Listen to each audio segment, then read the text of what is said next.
Hi నమస్తే అండి. నేను మీ లక్ష్మీ చౌదరిని. వెల్కమ్ టు మిస్టరీ మధురిమలు Telugu audio stories channel. Support చేస్తున్న అందరికీ థ్యాంక్ యూ సో మచ్ యార్. బృందావనం పార్ట్ 135తో మీ ముందుకు వచ్చేసాను. కథలోకి వెళ్లే ముందు వీడియోకి లైక్స్ హైప్స్ ఇవ్వడం మర్చిపోకండి. ఇక మనం ఆలస్యం చేయకుండా కథలోకి వెళ్ళిపోదాం. చేతన్ ఫేక్ పాపని లోపలికి తీసుకురాగానే ఎదురుగా క్రాస్ లెగ్స్ వేసుకొని కూర్చున్న శివుని చూడగానే ఈయన మలేషియా నుంచి ఎప్పుడొచ్చాడు, అసలు ఇక్కడెందుకున్నాడు అని ఒక షాక్ తగిలితే, శివ్ వెనుకగా నిలబడిన ఒరిజినల్ నిఖితని చూడగానే ఫుల్ షాక్ కొడుతుంది ఫేక్ పాపకి. ఏంటి ఫేక్, షాక్ బాగా కొట్టిందా? రేవంత్ ఎక్కడున్నాడో తెలుసుకో అన్నావు కదా, ఇక్కడే ఉన్నాడు నీ దోస్తానా. నువ్వు కూడా ఇక్కడే ఉండబోతున్నావు అనుకో ఇప్పటి నుంచి అని నవ్వుతూ అంటాడు చేతన్. అంటే శివాంష్కి నిజం తెలిసిపోయిందా అని వెంటనే తన చేతిలో ఉన్న ఫోన్ నుంచి మెసేజ్ పెట్టబోతుండగా ఫోన్ లాక్కుంటాడు చేతన్. ఏంటి, నిన్న పంపించిన వాడికి మెసేజ్ పంపించాలి అనుకుంటున్నావా? పెడదులే సార్ చెప్పినప్పుడు అని శివ్ వైపు చూసి, మిమ్మల్ని చూసి చాలా ఇన్స్పైర్ అవుతున్నాను బ్రో. కూల్గా పని ఫినిష్ చేయడం ఎలాగో మిమ్మల్ని చూసే నేర్చుకోవాలి అని అంటాడు చేతన్.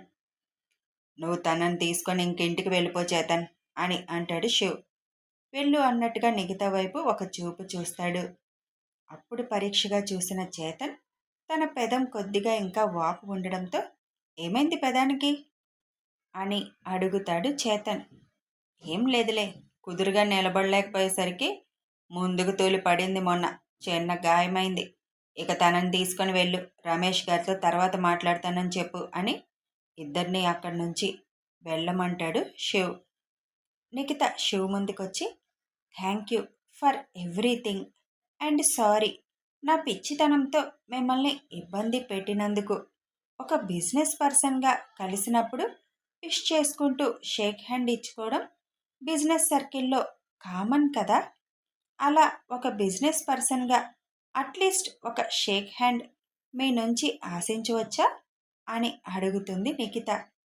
శివ్ నిఖిత వైపు ఒకసారి చూసి, all the best for your future, ఎక్కడ పడితే అక్కడ నోరు అనవసరంగా వాడొద్దు అని షేక్ హ్యాండ్ అందిస్తాడు. సంతోషంగా శివ్ చేతిలో చేయి కలిపి థ్యాంక్ యూ సో మచ్ అని చెప్పి రెజీనా ముందుకు వెళ్ళి చాచిపెట్టి ఒకటి కొడుతుంది. నా రూపంతో మా నాన్నను మోసం చేయాలని ఎంత బాగా నటించారు మీ అందరూ, ఇక మీ పని ఫినిష్లే అని వెళ్దామా అని అంటుంది చేతన్తో. ఓకే బ్రో, మేము స్టార్ట్ అవుతామని శివ్కి షేక్ హ్యాండ్ ఇచ్చి ఫేక్ పాప ఫోన్ అక్కడే పెట్టేసి నిఖితని తీసుకొని వెళ్ళిపోతాడు అక్కడి నుంచి. అప్పటికి ఇంకా షాక్తోనే ఉన్న ఫేక్ని మొహాలు మార్చుకొని వచ్చేస్తే మాకు తెలియదు అనుకున్నారా? లేకపోతే నా వెనక ఏం జరుగుతుందో నేను తెలుసుకోలేననుకున్నారా? మీ అన్నని చంపానని నీ ఉనికిని కూడా పోగొట్టుకొని ఫేస్ మార్చుకొని మరీ నా మీద పగ తీర్చుకోవడానికి ఎగురుకుంటూ వచ్చేసావు. అసలు శివాంష్ అంటే ఎవరో మీకు తెలుసా? నా పిల్లల్ని టచ్ చేయాలని వస్తారా మీరు? అంత సులభం అనుకుంటున్నారా నా వాళ్ళని టచ్ చేయడం? నా గురించి పూర్తిగా తెలుసుకోకుండానే వాడు చెప్పాడని పగ అంటూ వచ్చేసావు. కంగారు పడకు, నిన్ను పంపించిన వాడు కూడా పరిగెత్తుకుంటూ రాబోతున్నాడు. అప్పటి వరకు వెళ్ళి నీ దోస్తుతో కాలక్షేపం చేసుకో అని నగేష్ ఉన్న రూమ్ దగ్గరికి తీసుకువెళ్ళమని చెప్తాడు శివ్. అప్పటికే ఫేక్ పాపకి శివ్కి నిజం తెలిసిందని తెలియగానే ఒళ్ళంతా చెమటలు పట్టేసి ఇక తన బతుకేంటి అనేది తన కళ్ళ ముందు కనిపించేసరికి గడగడ వణికిపోతూ ఉంటుంది. అరే, అప్పుడే వణుకొచ్చేస్తే ఎలా? కేవలం ఆడపిల్లవ అయిపోయావు, అందుకే ఇంతవరకు నీ ఒంటి మీద దెబ్బ పడలేదు. అలాగని నిన్ను వదిలేస్తాను అనుకోకు. నీకెక్కడ ఎలా ఇవ్వాలో అలాగే ఇప్పిస్తాను. షాకింగ్ న్యూస్లు చూడడానికి రెడీగా ఉండండి ఇద్దరు. తీసుకువెళ్ళు అని టీం మెంబర్తో చెప్తాడు శివ్. తీసుకువెళ్ళి నగేష్ ఉన్న రూమ్ డోర్ ఓపెన్ చేసి లోపలికి వెళ్ళమని చెప్తారు. ఎదురుగా కనిపిస్తున్న మనిషిని చూసి ఒక్కసారిగా భయంతో ఒళ్ళు జలధరిస్తుంది ఫేక్ పాపకి. ఒంటి నిండా గాయాలతో ఓపిక లేకుండా నేల మీద పడుకొని మూలుగుతున్న తన తోటివాడిని చూసి టెన్షన్ స్టార్ట్ అయిపోతుంది విలనీ పాపకి. ఏంటి చూస్తున్నావు, పో లోపలికి అని అంటారు గట్టిగా అక్కడ పక్కనున్న మెంబర్స్. తన స్థితి తనకు అర్థమైంది.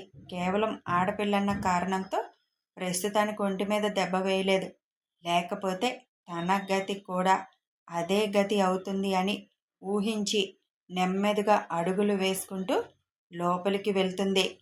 వచ్చేటప్పుడు కారులో తన కన్న కలలేంటి, ఇప్పుడు ఇక్కడ తన పరిస్థితి ఏంటి అని ఊహించుకోగానే గోడకి ఆనుకొని అలాగే కింద కూర్చొని రసూల్ అని నెమ్మదిగా పిలుస్తుంది. తనకి రసూల్ అని మాత్రమే తెలుసు తన పేరు, అందుకే అదే పేరుతో పిలుస్తుంది. నెమ్మదిగా కళ్ళు తెరిచి, రెజీనా, నువ్వు వచ్చేసావా? మనం ఇరుక్కుపోయాం. ఆ శివాంష్కి మనం ఎవరో ఎప్పుడో తెలిసిపోయింది. తెలివిగా మనల్ని ట్రాప్ చేశారు. ఇక మనం బయటికి వెళ్ళే అవకాశం లేదు. అయితే చావడం లేదా జీవితాంతం బందీలుగా ఉండిపోవడం అని అంటాడు, నోట్లో నుంచి మాట రాలేకపోయినా నీరసంగా. అసలు ఎలా తెలిసింది? మనం ఏ విషయం బయటపడలేదు కదా. అయినా మన గురించి ఎలా తెలిసింది? అదే కాకుండా ప్యారిస్లో ఉన్న అమ్మాయి ఇక్కడికి ఎలా వచ్చింది? అంటే ట్రిప్ కని వెళ్ళింది ప్యారిస్నా? మరి మలేషియా అని ఆపేసి అంటే ఆ చేతన్ కూడా వీళ్ళ మనిషే అని అర్థం కాగానే, ఇన్నాళ్ళు వాళ్ళు నా దగ్గర నటించారా నా గురించి తెలుసు కూడా అని అంటుంది. అదే కదా చెప్తుంది, మనల్ని ఎప్పుడో ట్రాప్ చేసేసారు వీళ్ళు. బాస్ అనుకుంటున్నట్టు ఈ శివాన్ షొట్టి బిజినెస్ మ్యాన్ మాత్రమే కాదు, అతను ఒక శక్తి. చాలా నెట్వర్క్ ఉంది.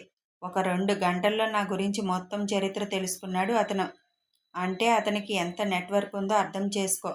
బాస్ చేసిన ఎంక్వైరీ చాలా తక్కువ.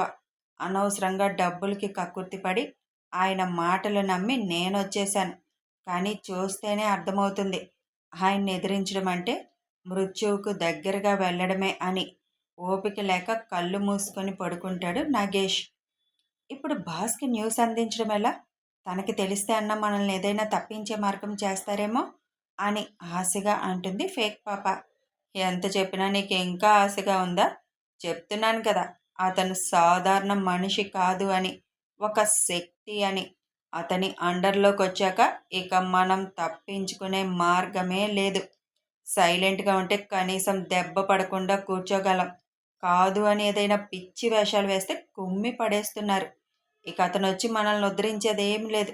అతన్ని ఇక్కడికి రప్పించడం కోసమే పెద్ద ప్లాన్ వేశాడు అతను అని అంటాడు నగేష్. అంటే మనం ఇప్పుడు ఇతని చేతిలో చనిపోవడమేనా అని భయంగా అడుగుతుంది. అంతే కదా, ప్రాణాలు తీయకుండా బందీగా ఉంచుతారో లేదా ప్రాణాలే తీసేస్తారో మనకి తెలీదు. అప్పటి వరకు ఇలా భయంగా కాలం గడపడమే మన పని అని నగేష్ అనగానే తల పట్టుకొని కూర్చుంటుంది వెలని పాప. పిల్లలు ఐషు ఇంటికి రాగానే గుమ్మంలోనే దిష్టి తీసే సరంజామాతో రెడీగా ఉంటారు ముగ్గురు నానమ్మలు. కారు దిగగానే తాతు, నానమ్మ అంటూ పరిగెత్తుకుంటూ వస్తున్న పిల్లల్ని తృప్తిగా చూసుకొని, ఆగండి కన్నాలు అని ఇద్దరికి దిష్టి తీయడం మొదలు పెడతారు. దిష్టి తీయాల్సింది మాకు కాదు, నాని బుజ్జమ్మకి నాన్నకి అని అంటారు పిల్లలిద్దరూ. కంగారులో ఎక్కడ నిఖిత గురించి చెబుతారని ఐషు టెన్షన్గా చూస్తూ ఉంటే, వాళ్ళకి ఎలాగో తీస్తాంలే, ముందు మీకే తీయాలి. అసలు భయం లేకుండా ఈ వయసులో అలాంటి ఫీట్లు వేస్తారా మీరు అని చిరుకోపంగా అడుగుతారు విజయ గారు. చాలా బాగుంది నాన్ను, మాకు చాలా ఇష్టం కదా అలాంటివి చేయడం, అందుకే చేశాం. మిమ్మల్ని కూడా తీసుకువెళ్ళి ఈసారి చేయిస్తాం ఆ ఫీట్లు, అప్పుడు మీకు తెలుస్తుంది అందులో ఉన్న మజా అని అంటారు ఇద్దరు. మాకొద్దులే నాయన అలాంటి ఫీట్లు అని అంటారు వాణిగారు. మీరు అలా భయపడకూడదు నాన్ను, ఆయాన్, శాషిక నానమ్మలంటే ఎంత ధైర్యంగా ఉండాలి, లేకపోతే మాకు పేరు పోదు అని అంటారు. ఇలా మాటలు చెప్పి కూడా ఎంతమంది కళ్ళల్లో పడ్డారో అని అన్నిటితో దిష్టి తీసేసి కాళ్ళు కడుక్కొని లోపలికి వెళ్ళండి అని చెప్తారు విజయ గారు. ఇద్దరు కాళ్ళు కడుక్కొని ఫాస్ట్గా తాతల దగ్గరికి లోపలికి వెళ్ళిపోతారు. తాతు అంటూ రావు గారి పక్కన చేరి, మెడిసిన్ కరెక్ట్గా వేసుకుంటున్నారా అని అడుగుతారు ఇద్దరు ఒకేసారి. నా బంగారాలు మీరు వచ్చేసారు కదా, ఇక నా ఓపిక వచ్చేస్తుంది, ఎలా ఎంజాయ్ చేశారు ట్రిప్ని అని అడుగుతారు. సూపర్గా ఎంజాయ్ చేశాం అని ముగ్గురు తాతలతో ముచ్చట్లో పడతారు ఇద్దరు. శివ ఎక్కడ ఇషు అని తనను కూడా నుంచోమంటారు దిష్టి తీయడానికి. ఆయన కొద్దిగా పనుందని బయటకు వెళ్ళారు, వస్తారు 1 గంటలో. నాకెందుకు అత్తయ్య దిష్టి, నాకేమొద్దు కానీ పదండి లోపలికి వెళ్దాం అని అంటుంది ఐషు నవ్వుతూ. నువ్వు అలాగే అంటావు కానీ నుంచో మాట్లాడకుండా అని ఐషుని గదిమి నిలబెట్టి ఎర్ర నీళ్ళతో దిష్టి తీసేస్తారు. నన్నైతే అరిచి తీశారు. మీ కొడుక్కి తీయగలరేమో నేను చూస్తాను అని చిరుకోపంగా అంటూ లోపలికి వెళ్ళిపోతుంది ఐషు. తనన్నది కూడా నిజమే అక్క. శివుకి దిష్టి తీయడం అంటే కష్టమే అని అంటారు రుక్మిణి. వాడే వింటాడులే, నేను చూస్తాను కదా అని విజయ గారు అని పదని లోపలికి వెళ్దాం, ముందు పిల్లలకి ఏదైనా పెట్టాలి అని లోపలికి వెళ్ళిపోతారు అందరూ. వరుణ్ సోఫాలో సెటిల్ అయి గంట క్రితం రావాల్సిన వాళ్ళం, ఇప్పుడు వచ్చాం. ఆల్రెడీ అన్నయ్య పని చూసుకొని స్టార్ట్ అయ్యి కూడా ఉండుంటాడు. మేం మాత్రం ఇంత లేటుగా వచ్చాం అని అంటాడు స్నేహ ఇచ్చిన వాటర్ గ్లాస్ అందుకుంటూ. ఏం చేస్తాం, మన సిస్టమ్ అలా తగలబడింది. సీఎం వస్తున్నాడని ట్రాఫిక్ అంతా ఊరికి ముందే ఆపేస్తే జనాలు ఎంత ఇబ్బంది పడతారో వాళ్ళకి అర్థమైతేగా అని అంటారు వంశీ.